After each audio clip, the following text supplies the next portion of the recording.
Hello and welcome. You are watching News 9. These are our top stories. Actor turned politician Vijay meets Tamil Nadu State Governor RN Ravi in Chennai amidst the outrage over the sexual assault incident at the Anna University campus.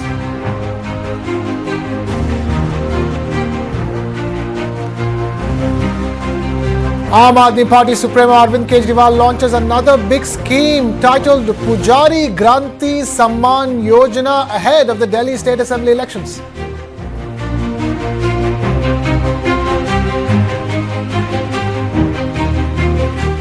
Allu Arjun's bail plea hearing postponed. The court is now set to hear the Pushpa 2 Stampede case on the 3rd of January.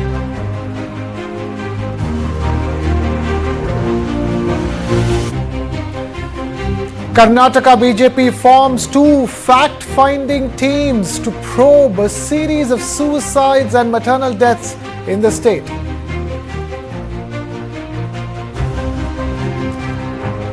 In the Karnataka contractor's death case, Priyank Kharge refutes allegations, accuses the BJP of hatching a baseless plot.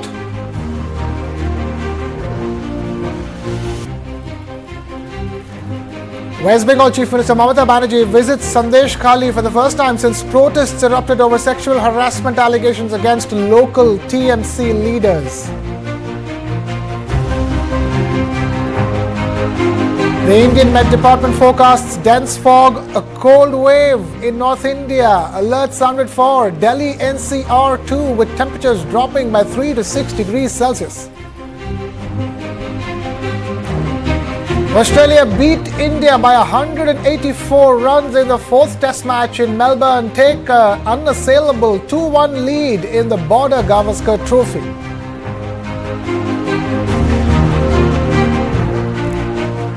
Star Indian bowler Jasprit Bumrah among nominees for ICC's Test Cricketer of the Year honour.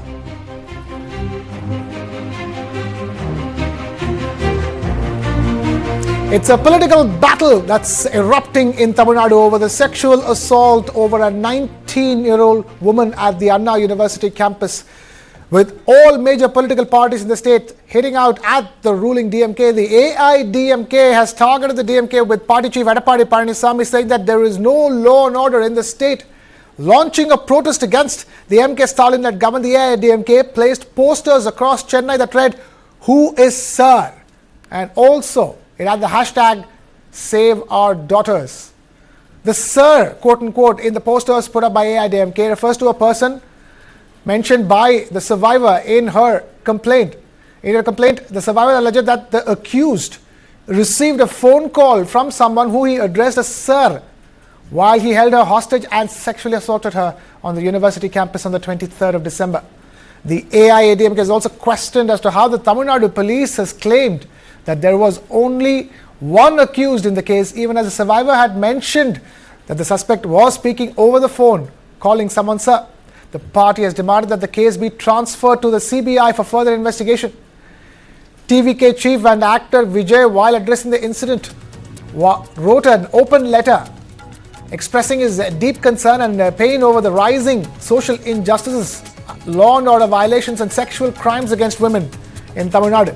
He said, and I quote, "Social atrocities against women and law and order violations are increasing day by day in every place, including educational institutions. As their brother, I am immensely distressed and pained after hearing about such sexual assault cases. There is no point in asking any questions about this issue to the ruling government," unquote. Vijay also met Tamil Nadu's Governor RN Ravi and submitted to him a petition urging him to ensure the safety of women in public places in the state. Meanwhile, BJP State Unit Chief Annamalai welcomed the meeting between Vijay and Governor RN Ravi and requested all the parties to come forward to ensure justice for the survivor. Annamalai has launched a Whiplash protest against the ruling DMK and has vowed to fast for 48 days and not wear any footwear until the DMK government is ousted from power. We have Mr. D. Jagadishwaran, spokesperson of the TVK from Tamil Nadu, joining us on the Mr. Muralidharan, political analyst, and KV Lakshmanan, senior journalist, joining us. Thank you all of you for taking time out to be with us. Let me begin with Mr. Jagadishwaran. Mr. Jagadishwaran, talk to us about that meeting that Vijay had with Governor RN Ravi. It is the first time that he's meeting the governor after launching the political party. Yes, sir. It's a very, very important issue, very sensitive issue. Not only just this issue, there are so many issues against the women. There is no protection for women in Tamil Nadu in the recent days. There was a similar incident in Annanagar where there was a survivor and the survivor parents were beaten up by the police, and the court took that case and they formed an SIT. This is how the DMK government and the DMK governance has been. So in this very particular case, since it happened in Anna University, it flared up and we are all talking about it. Even in this issue, the police and the DMK, they are trying to save the alleged man rather than the survivor. Because the commissioner, he comes to the press meet and he says, this guy, the accused guy says, there is only, he is the only one guy and there is no sir. And he was he put his phone in airplane mode and he was just acting. And any accused would obviously say lies, and we don't understand how a commissioner is taking the face value of the accused and is saying it in a press meet. And when we are asking how did the FIR leaked, it was very irresponsible, and he says it's just a technical glitch. I mean, in these cases, it is very, very essential that the survivor name as well as her address is protected, and the police should be able to give the confidence. I was expecting from the commissioner that if there are any more girls who went through the same ordeal, they should come forward and you can report to us and we will keep you safe. Unfortunately, here in this case, the commissioner is trying to protect the government. And on the other side, this guy belongs to DMK. This guy is part of DMK. He is close with the Minister Ma Subramanian. He is close with the Deputy CM Udayanithi Stalin. He is a history sheeter. He has got more than 15 cases of, he has got so many cases, he's a history sheeter. Right from 2001, he has got cases and not even a single charge sheet is filed. Why? Because he is part of this DMK. So because he is part of DMK, he is free to run a biryani shop, he is free to enter into Anna University, he is free to do whatever he wants.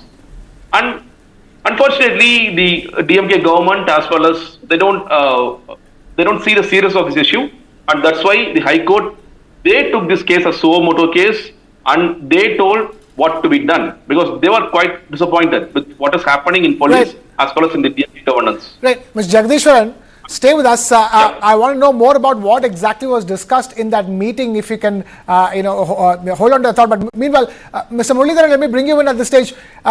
One is that there is a serious sexual assault case that is going on. The Madras High Court has taken suo motu cognizance, and that becoming a plank for all the opposition parties to latch on to, be it the AIADMK, which has launched the Who Is That Sir and hashtag Save Our Daughters poster campaign, or TVK Chief Vijay, who's gone on to meet the governor. All of these are political statements based on a serious sexual assault case.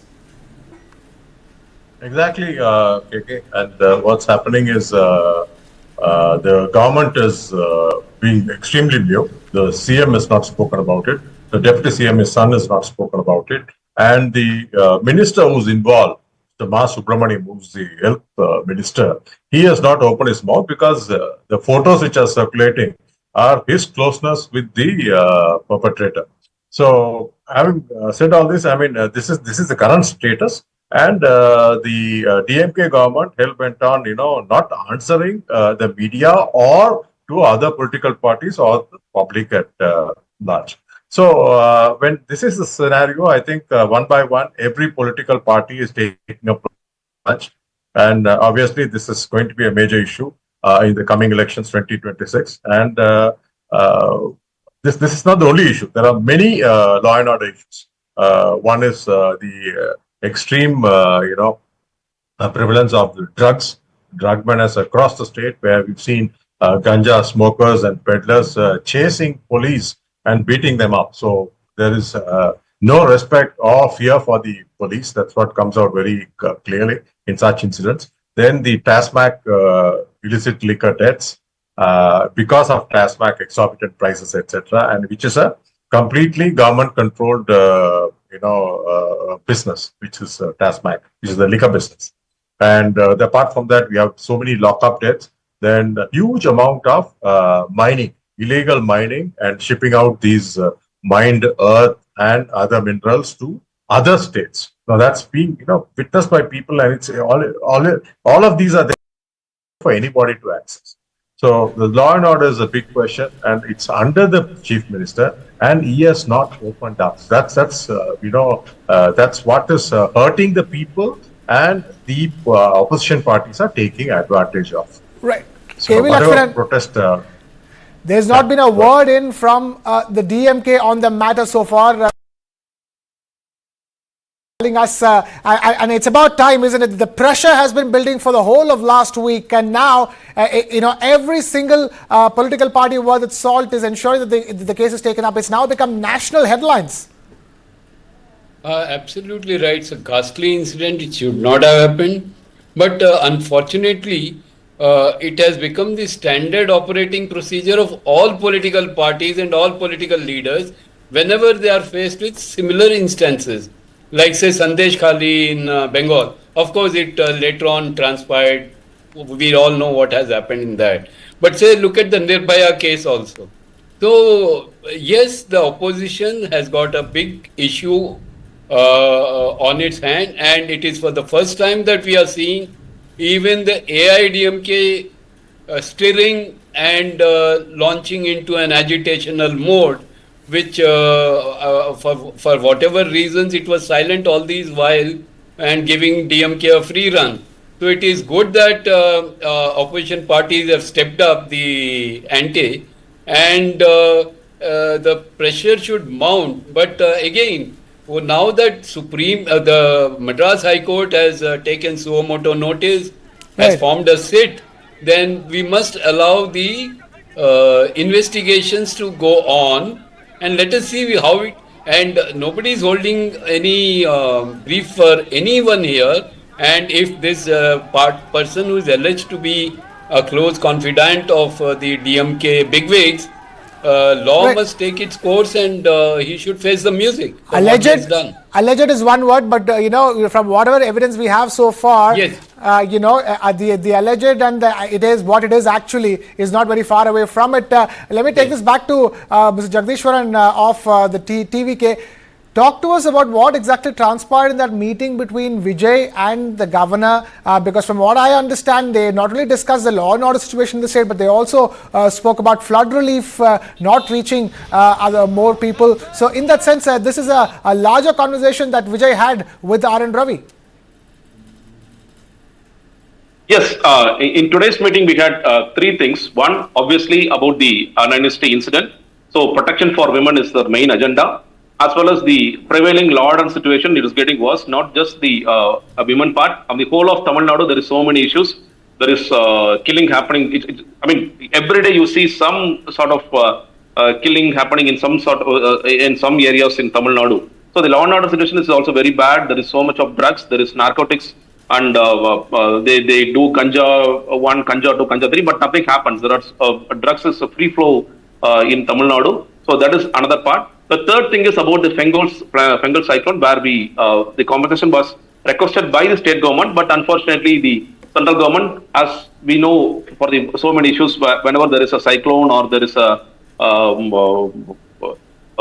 problem, they don't give that, they don't release that funds. And we also stand with the government in this part, because the cyclone has caused so much devastation, and we certainly need funds so that we are with the people. The party stands with the people, and to distribute that funds to the people or for the development projects, we need that fund, and that's why we are also seeking that funds as well to the governor. So these are the Mr. Jagdishwaran, I have only one question at this stage. Are you with the government or are you against the government? In that sense, you as a political party, come the election time, would you be looking to be in alliance with the DMK, or are you sure that you do not want an alliance with the DMK?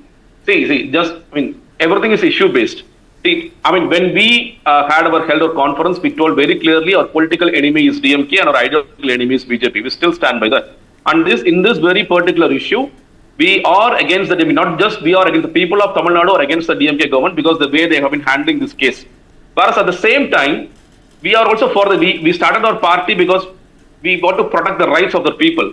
And today, this Bengal cyclone, it just started in Chennai, but there is devastation that happened in all over Tamil Nadu. There's so much devastation that has happened. And we certainly need funds from the central government. And only by then we could do the development activities. It is not just it is not sticking with the DMK side or standing with them. It is for the people of Tamil Nadu that we are also requesting these funds be released from the central government. And we want governor to do that. And that's why we say that. It is not just because we say this, we are not in alliance with DMK. We are against DMK and we will be against DMK. Okay. Mr. Muralidharan, how do you view the political posturing here at the... Is it viewed as, too opportune to pounce on an issue like this? Yeah, naturally, assembly elections around the corner and alliance are not frozen yet. And DMK, though, has a good alliance in terms of the VCK, which is the Dalit party. Then you have the communists on their side. They have the minority supporting them. So on the ADMK side, there's nobody. TVK side, there's nobody. Nam Tamil, there's nobody. And DMDK, obviously, they will go with ADMK. But PMK yesterday, they threw a stone saying that, they got into a wrong alliance during the parliamentary election. So they are keeping their cards open. So everybody is sensing an opportunity, and this is something like served in a platter to them to take it up as an issue, because there's so many incidents every second. Even day before yesterday, there was a cop who was in an inebriated condition.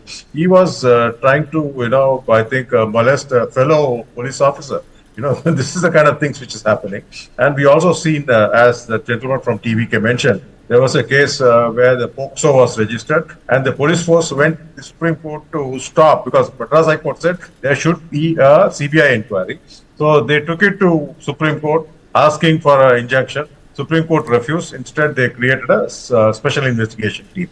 Similarly, in the Kallakurchi, which is the liquor deaths, again, the Madras High Court said there should be a CBI inquiry, for which too they went to Supreme Court and got their nose, whatever. So these are things which is happening, and people are watching this, and things are not great. And another thing very important is the police doing their duty. They are more busy in arresting people like YouTubers, who are general public, right, who are making comments in social media, etc. Ever since the government came to power, they have arrested something like 35-40 people, right, for nothing, and they spent huge amount of forces and money on that. So they have not been doing their job. That's exactly what's coming to light now, and all these parties are jumping to the fray to use it. Right, Mr. K.V. Lakshmanan, the question here is that, has this happened too often with the DMK, and also the timing of it all leading up to the state elections? In that sense, has the DMK, responded well to all these crises, including this one? No, even in the past, DMK never responded positively to their governance style itself has been such that they never repeated. It's only Mrs. Jayalalitha who managed to break that cyclical nature and re-entered the assembly, or re-won the assembly 2 consecutive terms. But here already the government is facing, as my fellow panelists have also highlighted, that there are many issues that are confronting the DMK as a ruling party. But fortunately for it, the opposition is fragmented. It seems fragmented as of now. The entry of Vijay, we don't know whom he will damage, whether, and anyway, the alliances are not yet crystallized. So it will all depend if people are hedging now. PMK may or may not go with BJP. And we all were surprised when BJP kicked out AIADMK from its alliance, and we all know what happened to both AIADMK and BJP. Both ended without any seat. Maybe they would have won 4 or 5 that fought together. I mean, that's an outsider's view. But now it's an alert notice. The Stalin government is on notice. If it doesn't wake up and start governing and delivering governance, and to be seen as delivering governance with a fair amount of justice, it may face turbulent times. Okay, we are taking a very short breather here at the stage, requesting Jagdishwaran, Muralidharan and K.V. Lakshmana to stay with us. We'll be back with lots more on the other side. Keep it with News9.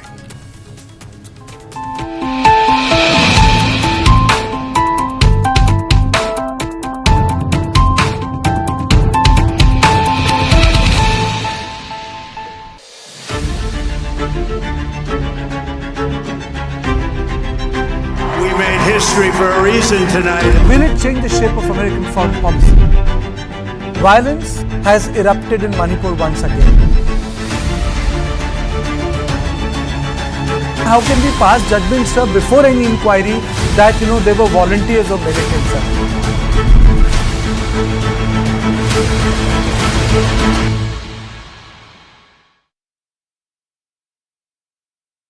He said, Thomas, if it were not for my grandmother, who was my light of my life, I would have stayed back in the US and married the girl who I loved and I wanted to marry. He said, two things brought me back to India. Number one is that my grandmother, who meant everything to me, she took ill. And the other half was that grandmother used to always tell him, please understand, Tata stand for certain principles and normative values. At some point of time in your career,